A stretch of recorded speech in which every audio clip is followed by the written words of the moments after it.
I den her video vil jeg fortælle dig om regnetegnet plus. Her er en skoleklasse. Hvor mange elever er der? Du kan tælle dem alle sammen.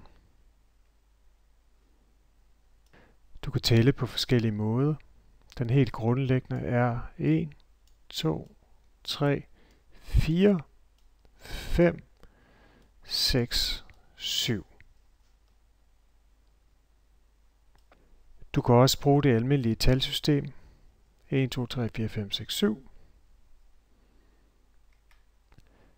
Du kan også dele klassen op i drenge og piger. Der er 3 piger og 4 drenge.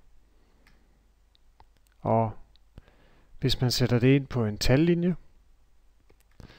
så er der 3 piger. 1, 2, 3. Og 4 drenge. 1, 2, 3, 4. Og i alt er der så 7 elever. På matematiksprog skriver man det 3 plus 4 lig med 7. Hvad gør man så, hvis der er mange flere elever? Her er der 43 piger og 52 drenge. På matematiksprog skrives det 43 plus 52.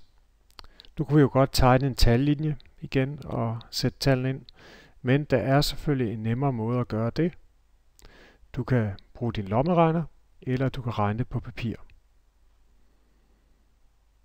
På papir skriver vi normalt stykket op lodret over hinanden, sådan at enerne står over hinanden og tierne står over hinanden.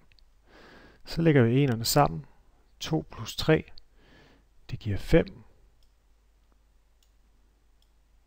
Og 4 plus 5 giver 9. Så det giver 95.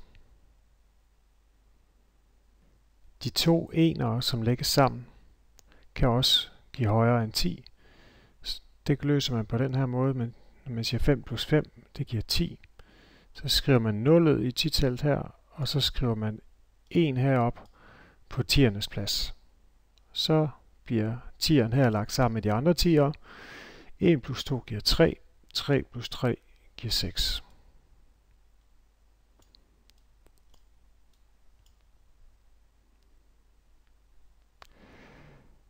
To cifre er det samme som 3 cifre, det løses på samme måde. Her er vi enerne, 10'erne og 100'erne. 4 plus 8, det giver 12. Skriv 2 her, 1 op. 1 plus 7 giver 8. 8 plus 4 giver 12. Skriv 2 hernede, 1 op. 1 plus 2 giver 3. 3 plus 3 giver 6.